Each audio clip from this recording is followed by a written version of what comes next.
Olá, meu nome é Carla Pereira Nogueira Furriel, eu sou enfermeira, faço parte do programa de pós-graduação da Escola de Enfermagem Ana Nery, sou mestranda, orientanda pela professora doutora Marialda Moreira Cristófel, e faço parte do grupo de pesquisa de enfermagem e saúde do recém-nascido e sua família. Hoje nós vamos falar um pouquinho, nesse mini curso de estratégias não farmacológicas para o alívio da dor do recém-nascido. E esse mini curso ele tem como objetivo descrever as estratégias não farmacológicas utilizadas para o alívio da dor do recém-nascido durante os procedimentos dolorosos. Mas antes da gente descrever essas estratégias, nós vamos falar um pouquinho dessa dor, né? A gente vai falar um pouquinho da dor do recém-nascido. A gente sabe que a dor não tratada do recém-nascido, ela aumenta a morbidade e a mortalidade, né? Então, ela depende com que os profissionais eles saibam identificar, né? Avaliar, né? Então, fazendo uma boa identificação e uma boa avaliação, a gente consegue intervir de forma adequada e tratar essa dor. Segundo o Instituto Internacional da Dor, o IASP, ele diz que a dor ela é relatada como uma experiência sensorial, emocional, né, desagradável, associada a uma lesão tecidual real e potencial. No Brasil, o direito do recém-nascido de não sentir dor, ele é garantido, né, pelo direito da criança e do adolescente hospitalizado desde 1995. Né, pela resolução 41. E para o profissional é importante, né, que ele saiba, né, que existe a possibilidade, né, dele fazer uma boa avaliação, né, e ele intervir para poder minimizar essa dor, né? E isso ele requer uma mudança, né, uma mudança de percepção, uma mudança de prática profissional. Desses profissionais, né? Então, esse mini curso ele vem também um pouco para ajudar a gente a compreender que o recém-nascido, sim, ele sente dor, né? Que alguns procedimentos dolorosos que às vezes a gente acha, né, que é um procedimento mínimo, né, que vai gerar um pouco de estresse, né, um pouco de dor, ou que não vai gerar dor. Sim, no recém-nascido, né, isso é diferente, né? O limiar de dor do recém-nascido é diferente. E antes de falar até desses procedimentos, nós temos o recém-nascido, essa transição, né, materno-fetal do recém-nascido logo no pós-parto, ele vem com várias nuances, né? Então, a gente tem os estímulos, né, que ele tem dentro ainda da barriga da mãe, né, no ambiente ainda intraútero, e a gente tem esses estímulos que são feitos logo após o nascimento, né? Que também gera o estresse a esse recém-nascido, né? Então, nós temos o som. Então, eu vou te falar a diferença, né, desses estímulos quando ele ainda é intraútero e quando ele é no ambiente externo, no ambiente neonatal, né? Pode ser no ambiente da UTI, a gente vai ter mais estímulos, ou até mesmo no ambiente de uma enfermaria, num alojamento conjunto, né, que mesmo sendo ali um ambiente em que o recém-nascido ele está com a sua mãe,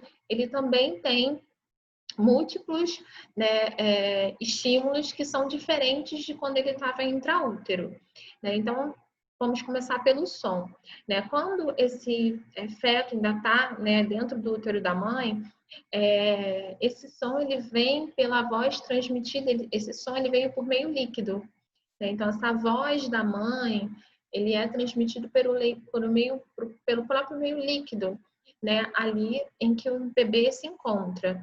Quando ele está no ambiente externo, eu tenho vários sons, né? Que são transmitidos por meio gasoso, né? E esses sons, ele não é familiar ao bebê, né? A mesma coisa é com o cheiro e com o gosto, né? O cheiro e o gosto que o bebê tem intraútero, ele é transmitido, né, pela placenta, pelo cordão umbilical e ele é totalmente materno. Quando ele vai para o ambiente externo, né, ele tem múltiplos cheiros e gostos não familiares, né, do nosso ambiente. A mesma coisa é o toque, né, que é a sinestesia, né? O RN, ele segue o ritmo materno, né? Então ele tem ali a interface do líquido através do movimento materno. Quando ele passa ao ambiente externo, ele já é colocado numa superfície rígida, horizontal, totalmente diferente do meio em que ele estava vivendo ali, intraútero. Então, ele acaba indo para um movimento que não é o natural dele. E, por fim, a gente tem o ritmo circadiano, né? Que quando o bebê está intraútero, ele segue o ritmo, né, hormonal, químico, né, a própria temperatura e a frequência cardíaca, ele segue o ritmo materno, né, da sua mãe. E quando ele vai para o ambiente extraútero, né, esse ritmo ele se perde, não tem ritmo, né? Ele não tem mais aquela influência materna sobre ele. Então, isso tudo, ele já gera um estresse, né, para esse recém-nascido, né, nessa transição. E além já de todos esses estímulos, né, que esse bebê ele vai passar por essa transição, ainda tem os procedimentos, né, que muitos são feitos, muitos necessários, né, que são feitos para triagens, né, para triagem para diagnosticar doenças, né, ou seja, fazer vacina. Então, muitos são necessários, mas a gente acredita que muito desses, né, mesmo que ele traga dor, essa dor ela pode ser aliviada, né, se tratada. Então, além de todo o contraste ambiental, né, que a gente já mencionou, ainda tem a dor que é ocasionada por procedimentos técnicos, né?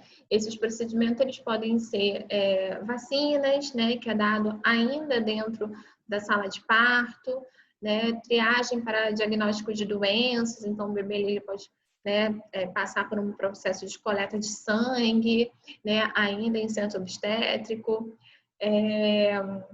E aí eu vou trazer dois estudos, um estudo de 2007, que é da Mariana Bueno, né? Esse estudo, ele fala sobre procedimentos realizados durante o período de internação de recém-nascidos de baixo risco.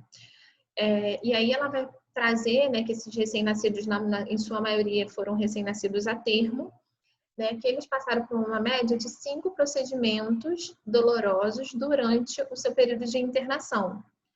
Né? E o período de internação de uma enfermaria de baixo risco, ou mesmo de um alojamento conjunto, ele circula por 2, 3 dias de internação, né? Estando um bebê saudável.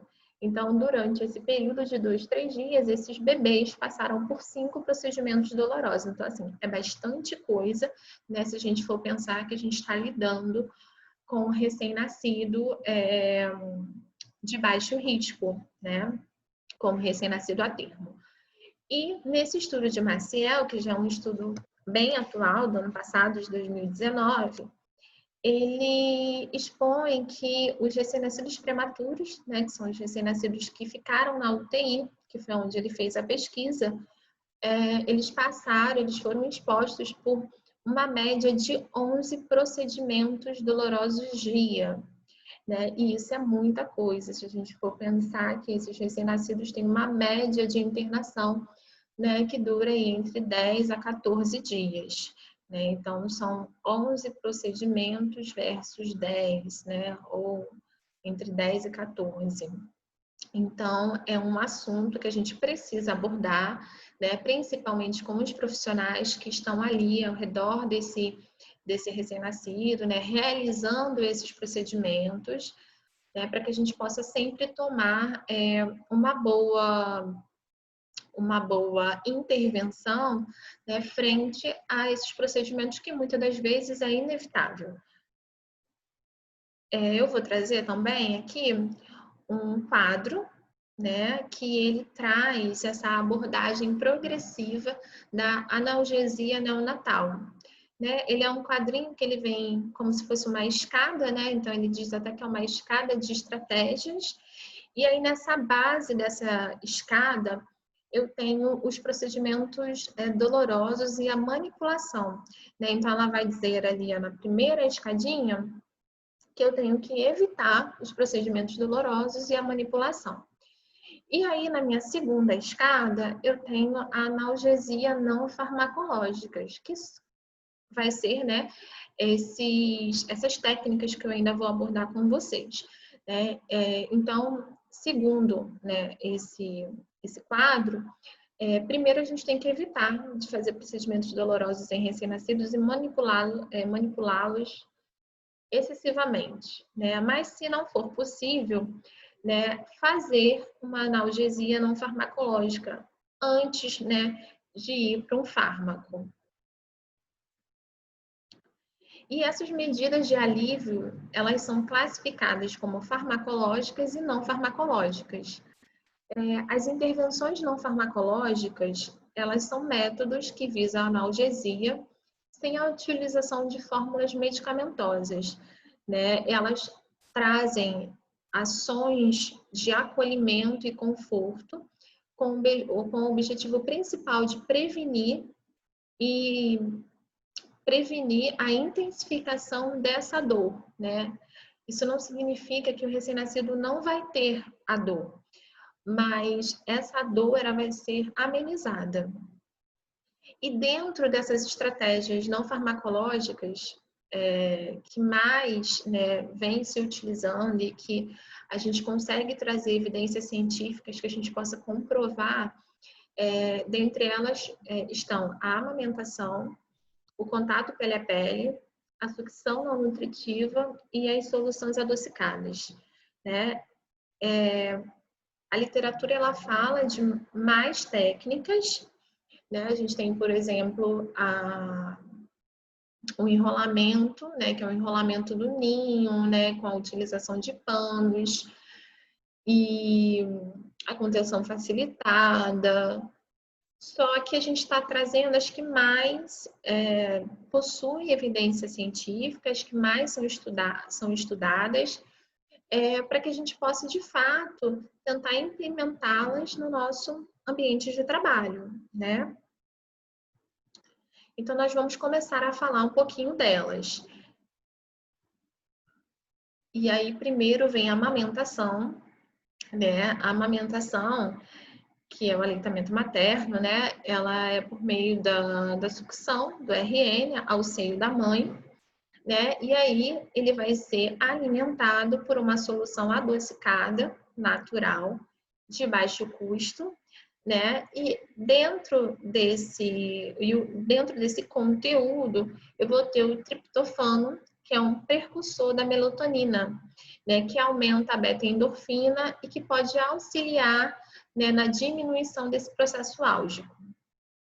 A amamentação, por exemplo, ela reduz a dor, né, de procedimentos como punção venosa, né, punção de capilar, né, coleta de sangue, as vacinas, e muitas das revisões sistemáticas, né, por exemplo, essas três, né, do Apleard de 2014, a Lago de 2017, a Coca de 2018, elas apoiam a efetividade e a segurança, né, da amamentação como medida analgésica. Lembrando que a gente não consegue aqui passar toda a técnica da amamentação, né, que aí teria que ter um curso só de amamentação, mas sempre lembrar, né, que para ter uma amamentação eficaz, né, eficiente, né, o bebê ele precisa estar corretamente posicionado em seio materno, né, com uma pega em que a boquinha fique com os lábios para fora, né, não pode fazer vácuo nas bochechas, não, né, evitar com que o bebê faça barulho, né, no momento da sucção, para que esse bebê tenha uma boa pega e uma boa sucção. Eu vou trazer 3 estudos, né, que são estudos de revisões, que foram estudos que trabalharam a amamentação, né, e se ela era ou não eficaz nessa diminuição da dor.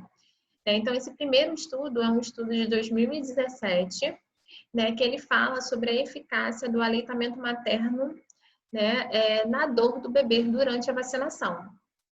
Então, o objetivo desse estudo foi avaliar o efeito do aleitamento materno na dor dos bebês durante a vacinação. E a recomendação foi que a amamentação evitou o aumento da frequência cardíaca, né, durante o choro, né, e isso avaliado pela escala, pela NIPS. Né, houve queda da saturação houve a redução da dor durante os procedimentos invasivos, né, desses recém-nascidos que estavam no grupo controle. Outro estudo é um estudo de 2017, né, que ele vai falar também sobre intervenções analgésicas não farmacológicas para procedimentos, né, de agulha em recém-nascidos. Também foi uma revisão. O objetivo desse estudo foi desenvolver diretriz clínica, né, para prevenção e controle da dor relacionada à agulha em recém-nascidos. E a recomendação foi que houve evidência suficiente para apoiar fortemente o uso de intervenção não farmacológica, né, antes do procedimento. E principalmente também intervenções combinadas, né? Eu ainda vou falar disso, mas alguns estudos já vêm demonstrando que combinar essas medidas não farmacológicas, você consegue um efeito maior nessa diminuição da dor. E esse outro estudo, que é um estudo de 2014, ele fala sobre a redução da dor, né, dos bebês durante a amamentação. Também foi uma revisão, né, de literatura. O objetivo foi analisar as publicações sobre o manejo da dor em lactentes e o efeito analgésico da amamentação durante a punção de calcânio ou a punção venosa, né? E essa pesquisa, ela demonstrou que a amamentação foi uma intervenção que reduziu a dor, né, nesses procedimentos citados, e que ela foi eficiente, né, em sendo utilizada antes do procedimento doloroso. A nossa segunda estratégia, né, para essa redução da dor do recém-nascido é o contato pele a pele. O contato pele a pele, ele está associado, né, aqui no Brasil, com o método canguru ou cuidado mãe canguru, que é uma intervenção naturalística que envolve a posição canguru, né? O bebê ele fica entre o seio materno da mãe e ele está associado à amamentação, ao contato do bebê ao corpo da mãe, né? E essa troca de temperatura, né? Esse colinho, esse aquecimento. O contato pele a pele, ele vem sendo preconizado desde 2011, né, no Manual de Saúde do Recém-Nascido do Ministério da Saúde, né, como uma intervenção a ser implementada no contexto hospitalar. E ele é eficaz e seguro, né, como uma estratégia de redução da dor em procedimentos isolados. E ele, idealmente, ele vem sendo descrito nas revisões que ele precisa ser feito de 10 a 15 minutos antes do procedimento, né? E, se possível, deve permanecer até finalização do procedimento, né? Quando possível. Quando não, normalmente ele vem sendo associado a alguma outra intervenção. Esses dois estudos, eles foram estudos, né, de revisão que trabalhou o contato pele a pele, né? Então, esse primeiro, que é um estudo de 2017, ele teve como título Cuidado pele a pele para procedimentos de dor em neonatos, né? Ele teve como objetivo determinar o efeito do contato pele a pele sozinho, né, na dor de procedimentos dolorosos, em comparação com nenhuma intervenção ou com a intervenção de sacarose ou outros analgésicos, né? Então, teve um grupo, foi o grupo controle, que o contato pele a pele ele foi posto sozinho, e no outro grupo ele foi comparado, né, com a utilização dessa solução adocicada que foi a sacarose. E a recomendação foi que o contato pele a pele foi eficaz, né, e que ele diminuiu, né, os indicadores fisiológicos e comportamentais, né, desse bebê. E também que ele diminuiu o tempo de choro, né, e que ele foi seguro para um único procedimento doloroso.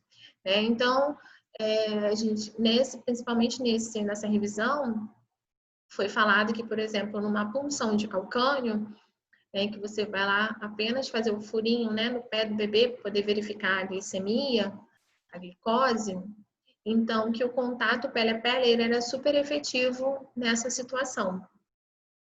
Nesse estudo de 2019, que teve o título de Medidas Farmacológicas e Não Farmacológicas para o Controle da Dor e Tratamento dos Recém-Nascidos, ele procurou descrever e quantificar essas estratégias, né? Então, quais são as estratégias farmacológicas e quais são as estratégias não farmacológicas utilizadas para o alívio da dor. E aí ele teve como recomendação que as medidas não farmacológicas mais utilizadas incluíram o posicionamento no ninho, o controle de ambiente, né, e também de redução da luminosidade, o ruído, o manuseio mínimo e a contenção facilitada. E ele também recomendou que espera-se, né, que seja desenvolvido protocolos clínicos, né, baseado nesse assunto, baseado nesse tema, né, do alívio da dor dos recém-nascidos. Agora a gente vai falar um pouquinho da sucção não nutritiva, né? Ela é uma técnica, né, que ela é feita através da introdução do dedo mínimo enluvado na cavidade oral dos recém-nascidos, né? E aí o recém-nascido ele vai fazer movimentos rítmicos, como movimentos de sucção, né? E esses movimentos eles vão liberar a serotonina, né, que vai inibir a hiperatividade, né? E isso vai modular, né, o desconforto, né, e vai diminuir a dor, né, causada por algum procedimento. Então, isso foi relatado nesse estudo de 2018, né, que foi um estudo em bebês, em recém-nascidos a termos e também pré-termo. E a sucção não nutritiva, ela promove o conforto e o alívio da dor, né, em neonatos, pré-termo e a termo, e pode ser usada de modo isolado ou combinado com soluções adocicadas. A gente vem vendo que alguns estudos, né, a sucção não nutritiva, ela vem sendo associada com o uso da glicose a 25% ou com a sacarose a 24%, que são soluções adocicadas, né, que são utilizadas juntamente com essa técnica para promover a diminuição, né, da hiperatividade, né, para poder induzir ao sono, né, e assim diminuir a dor, né, do procedimento. Esse estudo de 2018, ele teve como título a influência da sucção não nutritiva como analgesia não farmacológicas em recém-nascidos durante procedimentos dolorosos. Também foi uma revisão sistemática. Ela buscou analisar a influência da sucção não nutritiva como método de analgesia não farmacológica durante o procedimento doloroso. E a recomendação foi que a sucção foi eficaz, né? E que ela foi eficaz tanto de forma isolada, né, sendo só a sucção não nutritiva, quanto associada a uma solução adocicada, né? Ela não conseguiu descrever o tempo necessário, né, para a realização da sucção não nutritiva antes do procedimento, né? Mas alguns autores dessa revisão estabelecer um tempo de 2 minutos antes do procedimento.